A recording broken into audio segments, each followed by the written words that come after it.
आपसे मेरा एक क्वेश्चन है कि आपने हर फेस्टिवल की रेमेडी दी है, बट होली दहन की रेमेडी आप नहीं दे रहे हो, कोई रीजन है या फिर ऐसे ही नहीं दिया आपने? होली दहन ना कोई रिचुअल करने का, कोई उपाय करने का दिन नहीं होता। ये बड़ा सीधा साधा दिन है कि जाओ और पूजा करो। आजकल ना एस्ट्रोलॉजर्स को कुछ ना कुछ देना है, तो किसी ना किसी फेस्टिवल पे हर उपाय देते रहते हैं, पर समझते नहीं है कि होली दहन आप क्या कर रहे हो। एस्ट्रोलॉजर बता रहा है आपका ब्लॉकेज है, नारियल वारो डाल दो। दिक्कत है ये अपने सर से वारो, अग्नि में डाल दो। बेसिकली आप उस अग्नि को शुद्ध करने की जगह उसकी जो राख है ना दूषित कर रहे हो। मेरे को अच्छे से याद है, मेरी दादी मेरे को भेजती थी अगले दिन सुबह कि जाके उस भस्म है ना उसको अपना टीका लगा। ये भस्म यूज होती थी प्रोटेक्शन के लिए, और साथ में एक डब्बी देती थी कि इसको भर के लेके आ तो ये प्रॉस्पेरिटी लेके आएगी। अब आप सोचो, बहुत से एस्ट्रोलॉजर ये उपाय भी बताते हैं कि अगले दिन जाओ अग्नि की भस्म लेके आओ और अपनी तिजोरी में रखो। आप सोचो, जो लोग वहां पे उपाय कर रहे हैं, अपनी नेगेटिविटी उतार रहे हैं, आप वही भस्म लेकर आ रहे हो और अपनी तिजोरी में रख रहे हो, तो क्या प्रॉस्पर करोगे? नहीं।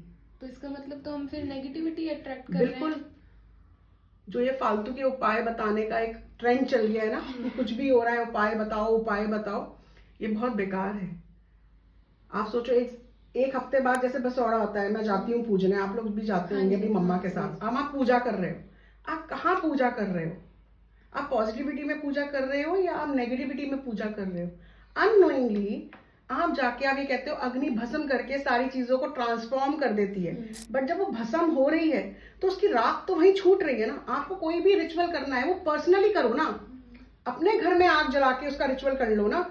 क्यों एक जहां पे लोग इकट्ठा हो रहे हैं, कहते हैं ना चौराहे पे भी ढंग से निकलो, टोना टाटका हुआ होता है, नहीं करनी चाहिए चीजें। एक तरीके से आप टोना टाटका ही तो कर रहे हो, बिल्कुल ना। तो मास्टर होली दहन पर करें तो क्या करें? होली दहन पे जब अग्नि चले, अग्नि के पास जाइए, 7 फेरे लीजिए, हाथ जोड़िए और प्रार्थना करिए कि आपकी जिंदगी में प्रोटेक्शन, प्रॉस्पेरिटी और अबंडेंस आए।